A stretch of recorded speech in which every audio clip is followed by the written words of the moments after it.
গবেষণা, আইন প্রণয়ন এবং দেশব্যাপী সচেতনতা গড়ে তোলার মাধ্যমে নারী অধিকার এবং জেন্ডার ভিত্তিক অপরাধীদের সাজা নিশ্চিত করা।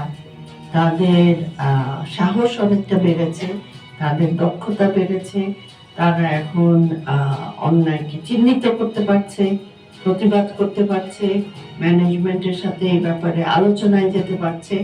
আর যে জ্ঞানটা তারা অর্জন করেছে, একসাথে কাজ করার অভিজ্ঞতা পেয়েছে, আর প্রতিবাদ করার যে সাহসটা পেয়েছে, এটা খালি আমি বলবো না যে আমরা দিয়েছি, এটা কিন্তু ফ্যাক্টরি প্রশাসনও এটাকে কিন্তু এনকারেজ করেছে। তো এটা একটা যৌথ প্রচেষ্টার জন্য এই পরিবর্তনটা হয়েছে।